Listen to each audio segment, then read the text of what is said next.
नमस्कार दोस्तों, स्वागत है आपका मेरे चैनल पे। दोस्तों, जैसा कि आप जानते हैं कि इंडिया ने बहुत पहले डिफेंस के अंदर एक ऑफसेट की पॉलिसी सेट की थी। स्पेशली दोस्तों इसमें ये होता था कि कोई भी कंट्री से अगर ओरिजिनल इक्विपमेंट मैन्युफैक्चरर से हम कोई चीज़ खरीद रहे हैं तो उसका कुछ प्रतिशत तक उसे इंडिया के अंदर इन्वेस्ट करना होता था। लेकिन इसमें हमें बहुत सी प्रॉब्लम भी आई। बहुत सी डिफेंस कंपनीज या ओरिजिनल इक्विपमेंट मैन्युफैक्चरर इसे पूरा नहीं कर सके। उसके बाद में इंडिया ने उनके ऊपर पेनल्टी भी लगाई और अभी इसका क्या भविष्य है और साथ ही इंडिया उनके साथ में उलझ रहा है। तो ऐसे में आज इसी के ऊपर बात करेंगे। चलिए दोस्तों शुरू करते हैं। तो दोस्तों, डिफेंस मिनिस्ट्री के ऑफिशियल्स ने कहा है कि इंडिया की जो ऑफसेट ऑब्लिगेशन है उनमें से आधी के करीब, जिनकी कीमत $13.52 बिलियन बनती है और 57 कॉन्ट्रैक्ट के तहत ये डील्स हुई हैं, ये पेनल्टी झेल रही हैं क्योंकि ये पूरी नहीं की जा सकी उनके द्वारा। और इंडियन गवर्नमेंट ने 2013 से 2021 तक बहुत से ओरिजिनल इक्विपमेंट मैन्युफैक्चरर के ऊपर पेनल्टीज लगाई हैं, स्पेशली ऑफसेट ऑब्लिगेशन को न फॉलो करने के लिए।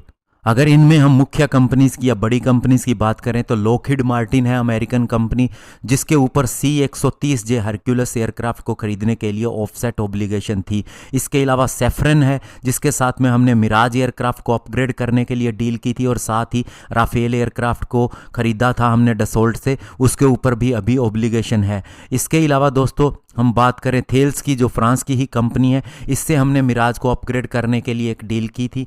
और इसके अलावा दोस्तों रॉकेट रिलेटेड भी बहुत सा काम था जो हिंदुस्तान एरोनॉटिक्स लिमिटेड के द्वारा करवाया गया था। इसके अलावा दोस्तों MBDA कंपनी भी है, जिसके ऊपर माइका मिसाइल से रिलेटेड काम बाकी था। और रशियन रोसोबोरन एक्सपोर्ट भी है, जिसके साथ में हमने कामोव के A-28 हेलीकॉप्टर को और साथ ही MiG-29 फाइटर जेट को अपग्रेड करने के लिए कॉन्ट्रैक्ट किया था। और इसमें बाद में Mi-17 हेलीकॉप्टर भी शामिल था। और इसके अलावा दोस्तों स्विट्जरलैंड की कंपनी पायलेटस एयरक्राफ्ट है, इजराइल एरोस्पेस इंडस्ट्री भी है, जिन्होंने अपने ऑफसेट को पूरा नहीं किया है। और दोस्तों ये ऑफसेट ऐसा नहीं है कि उन्हें केवल इन्वेस्ट ही करना होता है, बल्कि वह इंडियन लोकल कंपनी के साथ में कोई चीज़ को डेवलप भी कर सकती है, प्रोड्यूस भी कर सकती है। वो भी एक तरह से इन्वेस्टमेंट ही मानी जाती है।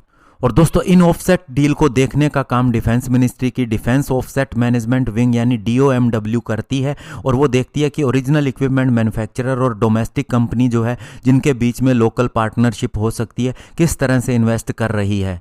तो दोस्तों इस ऑफसेट डील का क्या फ़ायदा हुआ ये बात की बात है, लेकिन ये देखा जा रहा है कि बहुत सी कंपनी जिसे पूरा नहीं कर पाई, जिसकी वजह से उनके ऊपर पेनल्टीज लगती हुई देखी जा रही हैं। हालांकि दोस्तों ये कहा जा रहा है कि इंडियन गवर्नमेंट की ऑफसेट पॉलिसी थोड़ी डिफ़िकल्ट है, लेकिन साथ में ये भी कहा जा रहा है कि ओरिजिनल इक्विपमेंट मैन्युफैक्चरर अपनी वजह से, उनके काम न करने की क्षमता की वजह से या कम काम करने की वजह से ये डील्स पूरी नहीं हो सकी। लेकिन दोस्तों अभी इन्हें पूरा करवाया जा रहा है। पहले ये रूल था कि उन्हें अपनी ऑफसेट प्लान को इंडियन गवर्नमेंट को बताना होता था, सबमिट करना होता था जब कॉन्ट्रैक्ट साइन किया जाता था। लेकिन अब उन्हें ये छूट दी गई है कि उनके काम के ख़त्म होने के 1 साल पहले ही उन्हें अपनी सारी डील्स बतानी होगी या ऑफसेट प्लान बताने होंगे कि कैसे वे इसे पूरा करेंगे। और दोस्तों जब भी बात की गई किसी ओरिजिनल इक्विपमेंट मैन्युफैक्चरर से कि इसके ऊपर आपकी क्या राय है, तो वे इसे खुले में नहीं बताते, क्योंकि इसमें गवर्नमेंट के साथ में जो कॉन्ट्रैक्ट होता है उसका खुलासा होने का